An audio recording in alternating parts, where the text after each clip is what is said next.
Paz do Senhor, professores, bem-vindos a mais um podcast Eberê em Síntese. A paz do Senhor, professora Raíssa. A paz do Senhor, professora Manuela, e todos os professores que nos assistem, que nos ouvem. Queridos, agora chegamos na lição de número 8.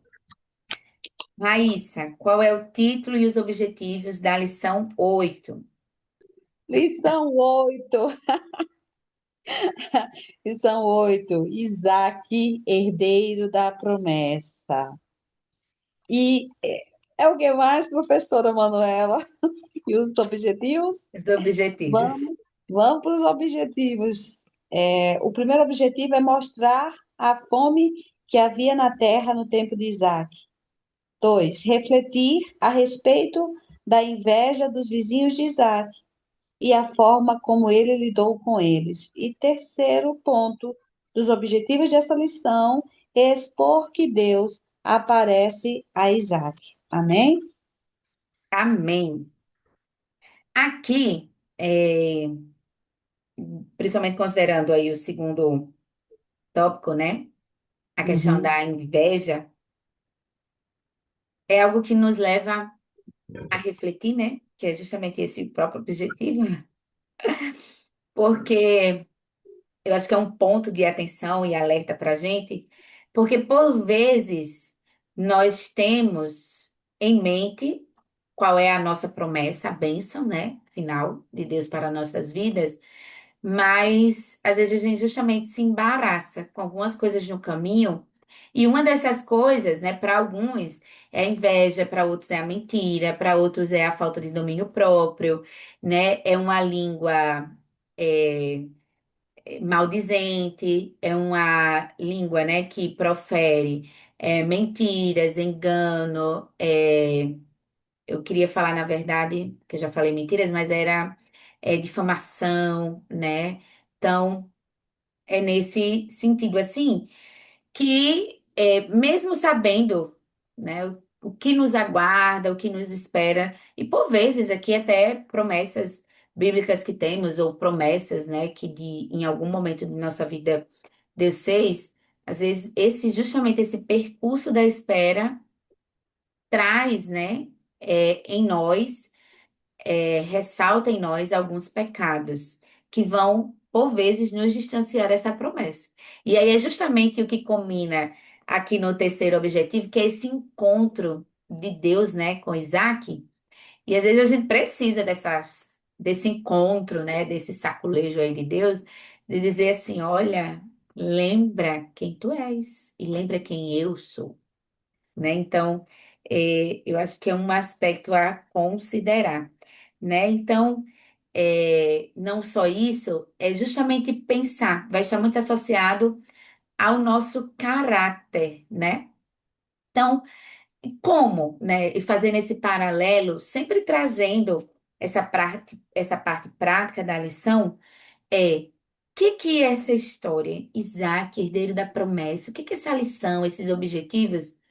Ele quer trazer para a minha vida prática, cristã, hoje, agora, para eu viver hoje. Então, se Deus ele está me dando a oportunidade de assistir, de participar dessa aula, significa que Ele quer me ensinar algo e eu preciso estar atento a ouvir esse algo, ser confrontado por esta palavra, né, e justamente mudar. E um desses aspectos é exatamente o caráter de Isaac. Então, no primeiro, né, e o segundo objetivo, ele vai ressaltar bem esse caráter, né, vai trazer algumas características desse caráter de Isaac. E aí traz justamente essa reflexão para a gente. Raíssa, quais suas considerações sobre essa aula? Aula muito interessante. Vamos chegando em Isaac, o herdeiro da promessa. E eu gostaria que você já começasse na sua sala falando sobre alguns pontos principais da lição, mas também não só da lição, como da trajetória de Isaac, né? Então você vai perceber aqui que chegamos no momento da lição que essa promessa que foi feita anteriormente ao pai de Isaac, ou seja, a Abraão, agora chega até ele, atravessa gerações, né? Esse legado agora passa do pai para o filho. Então, Isaac chega nesse momento da história sendo aquela confirmação que aquela promessa que Deus fez a Abraão não morreu com ele. Veja bem, Isaac grita ao mundo a confirmação da promessa feita. Ela está de pé, ela está viva e ela se revela através de Isaac. Ou seja, Deus continua mostrando a sua fidelidade. Não é a morte de Abraão que faz com que aquela promessa seja quebrada ou deixe de existir. Esse legado vai passando de geração em geração. Fale também sobre o teste de fé lá em Moriá, que o menino, na época, Isaac, passou. Ele não foi apenas um filho, veja bem, ele se submete ali à vontade de Deus e de seu pai. Eu não sei, gente, qual seria a minha reação. Não diga isso na sua sala, professor, mas eu provavelmente correria. Não contem isso para eles, ficará feio. Mas ele permaneceu ali, sendo um exemplo de obediência. Também fale sobre a escolha da noiva. Veja bem, ele volta ali para Padã Arã. Lembre-se quando ele sai, quando Abrão ainda sai com o seu pai de U, né? E param ali em Padã Arã e eles montam ali, fazem ali moradia. E quando ele sai, a caminho da Terra Prometida, os seus familiares ficam ali em Padã Arã. Então ele volta, ele não vai casar com as filhas dos cananeus, ele volta à sua terra para escolher alguém da sua linhagem. Então, a sua noiva, ele reflete que ele quis manter essa pureza pactual, né, com Deus. E perceba que, mesmo em meio à adversidade, havia prosperidade para Isaac. Isaac, ele semeou, olha que coisa interessante, em tempo de fome e colheu 100 por um. Não é à toa que isso que Manuela falou da inveja foi tão notória entre o povo que ele estava, né? Mostrando que a bênção de Deus não depende das circunstâncias, mas da obediência. Graças a Deus que não depende das circunstâncias. Graças a Deus, frise bastante com a sua sala.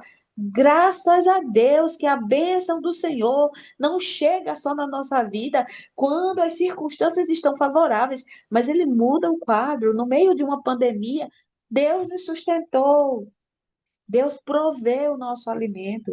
No meio de uma crise, de um desemprego, Deus nos sustenta. Olha que coisa linda. Então, as circunstâncias não impedem o agir de Deus na vida de um servo dele.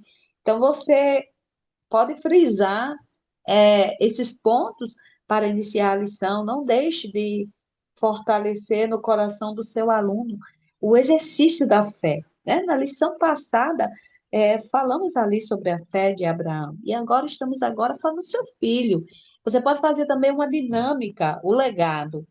Você pode perguntar assim: qual é a maior herança, seja espiritual ou material, que você recebeu dos seus pais e que você pretende deixar? Herança material, eu até brinco, gostaria de ser uma herdeira, mas não sou. Mas tenho muitas heranças espirituais deixadas, né, pelos meus, em especial a minha mamãe Helena. Nossa, o quanto aprendo com essa mulher, o quanto ela imprime em mim o que ela representa, o que ela conhece de Deus e o que ele representa para ela. Então você faz esse momento de conversa, de diálogo com a sua sala. Lembre-se, a escola dominical é uma aula, não é uma pregação. A gente é pentecostal. De vez em quando a gente está dando aula, você fala, eita Deus, está lá, quase uma pregação, mas lembre-se, você está dando uma aula. Então, converse com seus alunos, faça dinâmicas, tente manter um diálogo, controle a sala como o bom professor que você é. Porque os nossos meninos e meninas, independente da idade, eles vão ser alunos. Então, você vai dando ali o controle, conversa, qual é? Conecte ali com o fato de Abraão ter dado tudo a Isaac. Mas o mais importante que Abraão deixou ali para Isaac foi o altar, foi aquela aliança com Deus, né? Então você vai ali conhecer um pouco da história dos seus alunos, saber um pouco mais da vida deles e eles também saberem da sua. Fale também, veja bem sobre o deslize de Isaac, que ele mente sobre Rebeca ser sua irmã. É o que parece aquele quadro lá com o seu pai no Egito. Mas uma coisa interessante é que durante a fome, veja bem, Abraão, quando passou por esse processo, essa ocorrência da fome, ele vai aonde? Ao Egito, não é isso? Mas aqui, Isaac, ele foi buscar um outro lugar, claro, para ter provisão, ele e a sua família, mas ele não foi buscar socorro no Egito. Ele até talvez tenha cogitado, mas, no entanto, a palavra de Deus nos ensina que nós podemos até fazer planos, isso nós bem sabemos, podemos fazer projetos, mas a resposta vem sempre do Senhor. Isso, claro, está em Provérbios, capítulo 16, versículo 1. Então, Deus aparece a Isaac e ordena que ele não descesse ao Egito, mas habitasse na terra que ele mostraria. E ele fica ali na terra do rei Abimeleque, que é o monarca ali dos filisteus. Então, você percebe aí uma diferença do comportamento de Isaac comparando com a do seu pai. Contraponto com aquele outro comportamento que ele repete, dizendo que Rebeca é sua irmã, bem parecido com o comportamento do seu pai também em dias passados. E aí você vê que tem a confirmação das promessas, Deus cumpre todas as promessas na vida de Isaac. Veja bem também, converse com a turma, com a sua sala, sobre cavar dos poços no deserto. Esse processo de inveja e perseguição que eles passaram. Isaac cavava, os filisteus tapavam. Cavava, tapavam, cavava, tapavam. Mas ele continuou cavando. Nós precisamos falar para os nossos alunos que ainda que a gente faça algo hoje, que tenha áreas da minha vida, né? Que a gente sinta que não, que parece que a gente cava um poço e alguém vai e coloca um monte de entulho. A gente cava ali outro poço, parece que alguém chega e tapa novamente. A gente cava e alguém tapa, mas a gente precisa continuar persistindo. Você vai falar isso para os seus alunos, que não importa quantas vezes você precise cavar, mas você vai permanecer, persistir nessa função, nessa missão. Ficar de braços cruzados não é o ideal, não é o apropriado. Deus quer que você continue, persista. Se você também tiver acesso ou a possibilidade de apresentar na sua sala algum mapa, os mapas são muito interessantes.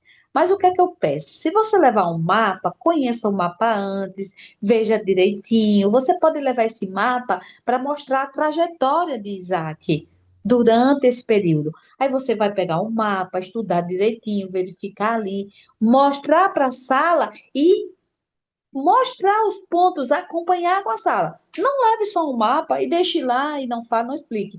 Faça tudo direitinho para que o aluno se sinta ali participante, né? Se você tiver, eu não tenho como levar o mapa, eu não tenho acesso ao mapa, você tem um grupo de WhatsApp, conseguiu esse mapa em PDF, coloca lá no grupo para eles terem essa noção. É muito interessante e movimenta o grupo do WhatsApp, né? Então, para finalizarmos, que ninguém tem aqui o tempo do mundo todo, e eu estou falando demais, a vida de Isaac mostra que nada é fácil.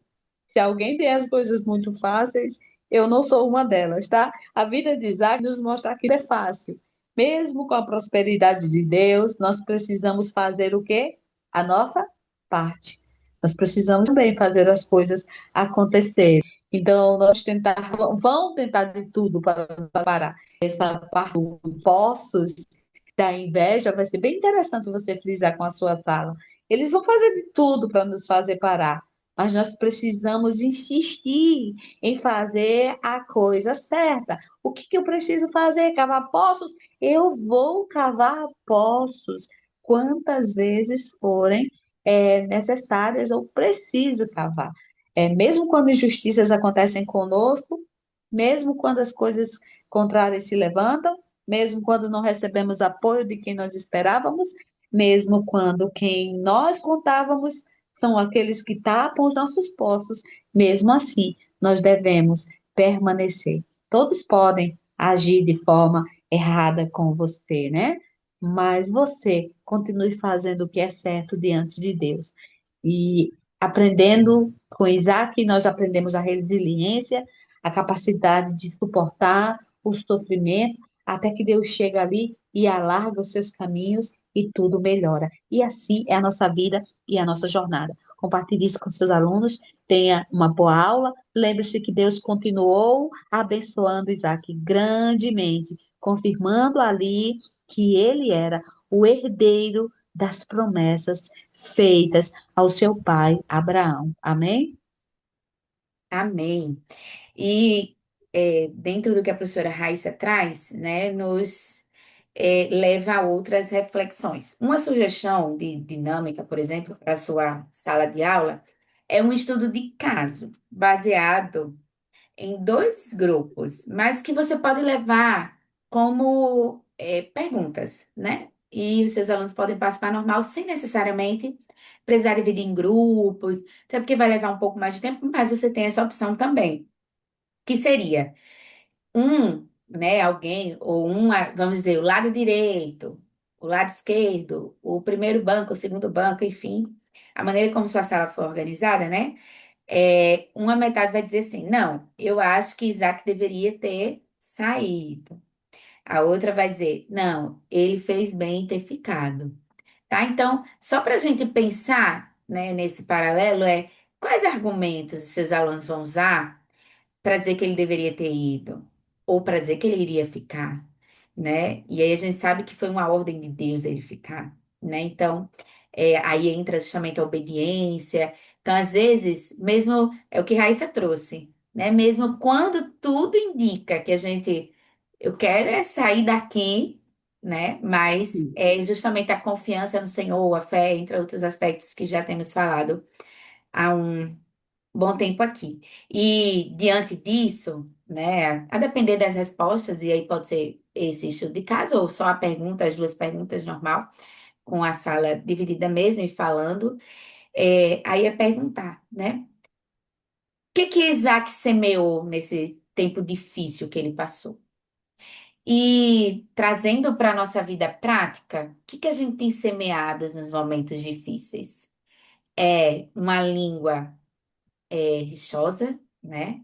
Desafiadora, né? Aquela que sempre reclama, ou a que ainda diante, né, da adversidade, da dificuldade, agradece a Deus, né? Mesmo sem ver, porque isso é a fé, Raíssa até já falou aqui em outros momentos, né?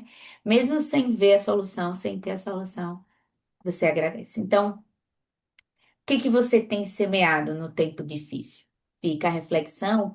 E aí, para finalizar, é que a maior promessa que a gente vai ver nessa lição não é os bens materiais, não é o alimento, não é aquilo que Deus, né, provê aí para Isaac, mas é a presença dele na vida dele. E eu acho que essa é a nossa maior promessa. Isso é o que nós precisamos perseguir nesses momentos difíceis, não só nos momentos difíceis, mas nos momentos de bonança também. É sempre estar na presença de Deus. E aí retoma até outros aspectos que a gente já conversou em outras aulas, até já sugeriu, que é justamente estar conduzindo, está orientando seus alunos a uma vida diária, né, de comunhão com o Senhor, uma vida devocional, enfim. Então, vale ressaltar esse aspecto, tá? Esperamos ter contribuído com sua aula, professor. Desejamos que Deus continue abençoando o seu ministério.